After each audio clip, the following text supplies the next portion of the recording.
दोस्तों, क्या भारत में भी एलियन हो सकते हैं? क्या ऐसा मुमकिन है कि कोई अपने पिछले जन्म की कहानी अपने अगले जन्म में भी याद रखे? और क्या कोई क्रिमिनल इतना स्मार्ट भी हो सकता है कि हवा में उड़ते प्लेन से कूदने पर भी कभी पुलिस के हाथ ना आए? ऐसी कई मिस्ट्रीज हैं जिन्हें किसी पुराने अखबार के किसी कोने में जगह दी जाती है और फिर बुला दिया जाता है, लेकिन ये कभी सॉल्व नहीं होती। ये मिस्ट्रीज कौन सी हैं? आज जानने की कोशिश करेंगे हम इस वीडियो में, तो बने रहिएगा हमारे साथ वीडियो के अंत तक। लेकिन वीडियो शुरू होने से पहले अगर आप चैनल पर नए हैं या आपने अभी तक चैनल को सब्सक्राइब नहीं किया है तो चैनल को सब्सक्राइब जरूर कर लेना और बेल आइकॉन को भी दबाना ना भूलना। Aliens in India.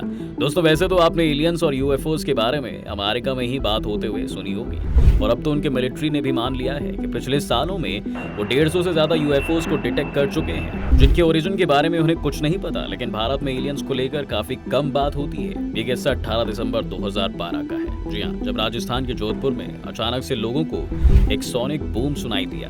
Sonic boom तब पैदा होता है जब कोई एयरक्राफ्ट साउंड की स्पीड से भी तेज ट्रैवल कर रहा हो, लेकिन उस वक्त आसमान में ऐसा कोई एयरक्राफ्ट नहीं उड़ रहा था। पहले कई लोगों ने यह अनुमान भी लगाया कि हो सकता है HAL या DRDO अपने किसी सीक्रेट एयरक्राफ्ट को टेस्ट कर रहे हों, लेकिन इसी महीने में ऐसे सोनिक बूम्स यूके से लेकर अमेरिका के टेक्सास राज्य तक भी सुनाई दिए। कुछ जगहों पर इन सोनिक बूम्स के साथ लोगों ने आसमान में हरी रोशनी भी देखी, और जियोलॉजिस्ट ने तो ये तक कह दिया कि इस तरह एक्सप्लोजन्स पहले कभी रिकॉर्ड नहीं किए गए हैं। लेकिन भारत में जन्मी ये अकेली एलियन मिस्ट्री नहीं है। लद्दाख के कोंका ला पास के बारे में भी कई कहानियां मशहूर हैं। ये एक डिस्प्यूटेड एरिया है दोस्तों, जिसे भारत और चीन दोनों ही क्लेम करते हैं, और यहाँ पर पहले दोनों फोर्सेस का सामना भी हो चुका है। इस जगह को अब एक नो मैंस लैंड माना जाता है, जहाँ कोई नहीं रहता और दोनों फोर्सेस भी यहाँ पर पहरा देने नहीं आती हैं। लेकिन इस जगह के आसपास रहने वाले लोग और टूरिस्ट कई बार ये रिपोर्ट कर चुके हैं कि उन्होंने आसमान में कुछ देखा है। यहाँ लोकल्स तो ये तक मानते हैं कि उस एरिया में एलियंस का भी एक बेस है,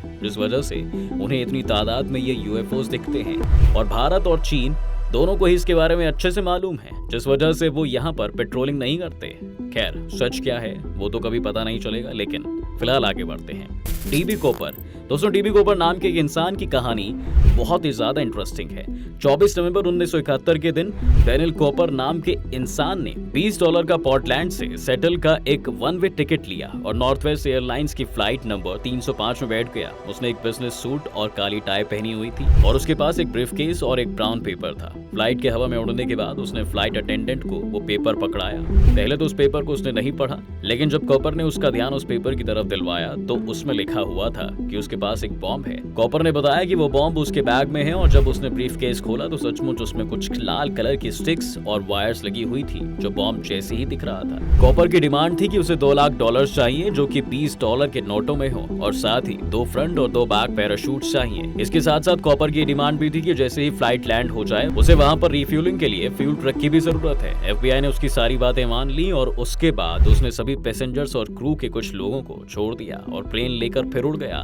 वो प्लेन लेकर मैक्सिको सिटी जा रहे थे और तभी कॉपर ने उस प्लेन से छलांग लगाई, और उसके बाद से अभी तक बहुत ढूंढने के बाद भी उसका पता नहीं मिला है। सिर्फ उसका एक स्केच FBI के पास है, जो एक क्रू मेंबर की मदद से बनाया गया था। शनिवार बड़ा। दोस्तों, शनिवार बड़ा महाराष्ट्र के पुणे में स्थित एक फोर्ट है, जिसे पेशवास की कैपिटल बिल्डिंग की तरह डेवलप किया जाना था। आपको बता दें कि मराठा साम्राज्य में पेशवा राजा का प्राइम मिनिस्टर होता था। जब सतारा के लोगों ने आपत्ति जताई कि पेशवा कैसे पत्थर का किला बनाने का आदेश दे सकता है, यह आदेश तो राजा को देना चाहिए। तब राजा के एक पत्र भेजने के बाद इसका बाकी काम ईंटों से किया गया। 1773 में नारायण राव, जो कि बहुत ही कम उम्र में पेशवा बन गया था, उसकी यहाँ पर हत्या कर दी गई। नारायण राव उस वक्त सिर्फ 18 साल का था, और इस हत्या की साजिश खुद नारायण राव के करीबी रहे चाचा ने रची थी। लोग कहते हैं दोस्तों कि उस दिन के बाद आज तक हर पूर्णिमा की रात को नारायण राव की चीखें शनिवार बड़ा में सुनी जा सकती हैं। लेकिन लोगों ने कई बार नारायण राव की आत्मा को काका माला बचवा यानी चाचा मुझे बचाओ चीखते हुए सुना है।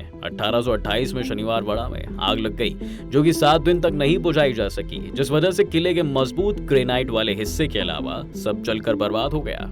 शांति देवी। दोस्तों, 1930 में जन्मी शांति देवी की कहानी भी बहुत ज्यादा दिलचस्प है, क्योंकि उनका जन्म तो दिल्ली में हुआ था, लेकिन जब शांति 4 साल की हुई तो उसने अपने माँ बाप को अपने असली माता पिता मानने से इनकार कर दिया था। उसने ये भी बताया कि उसका नाम लगड़ी है और वो दिल्ली में नहीं बल्कि पहले मथुरा में रहती थी, जहाँ अपने अपने बच्चों को जन्म देते हुए पिछले जन्म में उसकी मौत हो गई थी। जाहिर था कि शांति की ऐसी बातों ने घर वालों को बहुत परेशान कर दिया था, जिस वजह से वो इसकी पड़ताल करने लगे और उन्हें मथुरा पहुंचकर एक लुगड़ी नाम की औरत के बारे में पता भी चला, जो अपने बच्चों को जन्म देते हुए मर गई थी। शांति के माता पिता को न सिर्फ वो जगह मिली, बल्कि वो शांति के पिछले जन्म के परिवार को भी ढूंढने में कामयाब रहे। लुगड़ी देवी के पति केदारनाथ को केदारनाथ का भाई बनाकर शांति से मिलवाया गया, लेकिन वो तुरंत पहचान गई कि वो लुगड़ी देवी के पति केदारनाथ हैं। साथ ही उसने अपने बच्चों को भी पहचान लिया था। इस केस को आपको बता दें कि महात्मा गांधी के समक्ष भी लाया गया था, जिन्होंने इसकी इन्वेस्टिगेशन के लिए एक कमीशन सेटअप की थी। 1936 में इस कमीशन ने अपनी रिपोर्ट पब्लिश करते हुए ये माना कि